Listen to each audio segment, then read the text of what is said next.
The top concern I hear when I'm talking about a backend as a service is security. And it's pretty fair because in today's time, security has become a top priority. And the very nature of a backendless system kind of raises a lot of eyebrows. So here I'm Nurain from Space of Tech, and I'm going to show you the security features built into Space Cloud. So what I'm going to do now is mock the front end.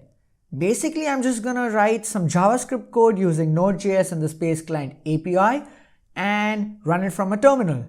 This is very similar to what would happen in your browser. The idea is to try and break the system, but of course, we'll be using the space security rules in order to prevent this. So let's get started. So I've already created a Space Cloud project called To-Dos.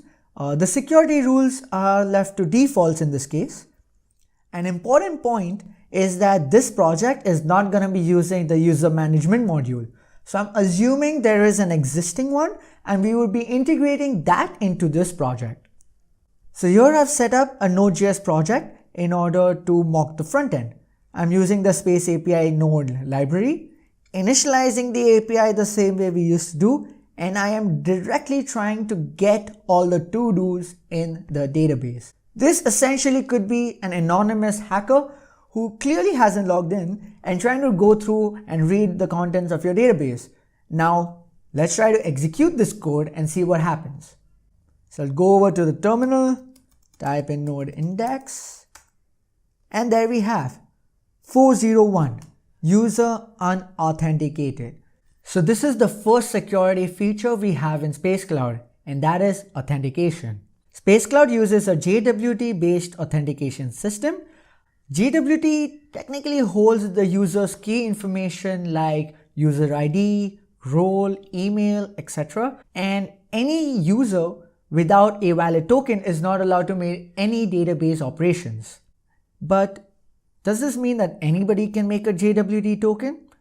Technically, yes, but there is a secret key used to generate a signature to verify the token. And if the secret key used by your app and the person making the token do not match, the token would be invalidated. You can access the key used by Space Cloud right here. You can change it if you want to, but just make sure you do not share it with anyone. And if you're using your own authentication system and creating your own JWT token, make sure that the key used by Space Cloud and your app is the same. So what about anonymous queries, right? Like the queries which do not require any login whatsoever.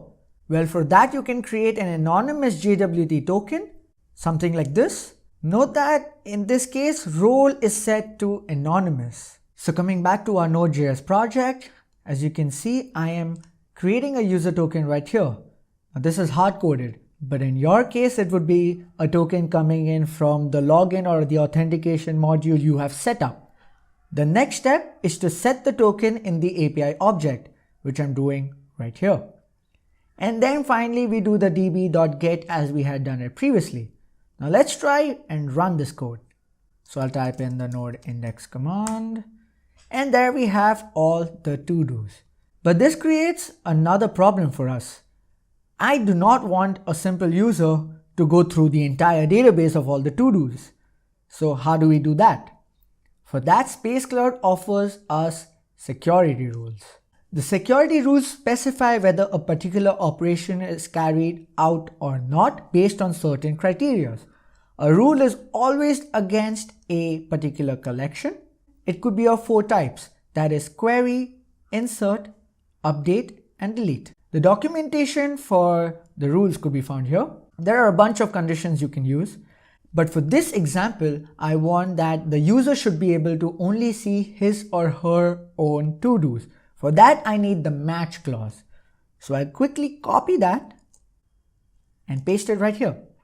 Now the args.auth variable holds the JWT claims. So since our JWT had the ID and the role field specified, args.auth.id would contain that value.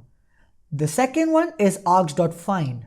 Now that is the where clause which we are putting in. Now this follows the MongoDB query syntax. So basically in this example, we want the args.auth.id to be equal to args.find.userid.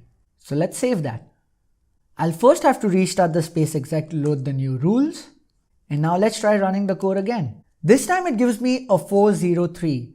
That means the user is forbidden to make the request, which makes sense because right now the user was trying to scan through the entire database. So now let's add the where clause. For that, I'll use the space.cond command. If user ID is equal to Noreen P. This is basically the ID set inside this token. And let's save that. Now let's try executing this code. Perfect, it works. Now, what would happen if I try to change this? Basically, I'm trying to pretend to be a user I am not. Save that and execute this again. And now we have a 403, which is again the user forbidden request. Here we saw a simple example to restrict certain queries based on the find clause. For this real world example, I want the query to be successful or maybe to execute if the user is an admin. Second, if the user is trying to see his or her own requests. Or third, if the user is trying to get the to-dos of another user but whose profile is set to visible. Now that's a sophisticated query, right? Great, so this is how that rule would look like. The root rule is an OR clause. If any one of its clauses match, the rule would be successful and the query would be allowed. The first clause is checking whether the auth.role is equals to admin. The second clause is the previous one wherein we are checking if auth.id is equals to find.id. The third one is actually doing a MongoDB read operation on the collection users where the find clause for that operation would be user ID should be args.find.userid and the visibility will be set to true. If this query is executed successfully, only then would this rule be successful.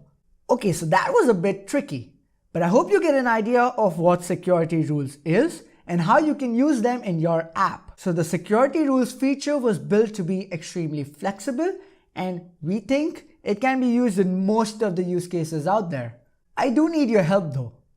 Tell me what are the loopholes in such a system and we can probably find a solution together. Comment below such use cases, I would really appreciate that. Don't forget to like and share and hit that subscribe button. Until we meet again, take care.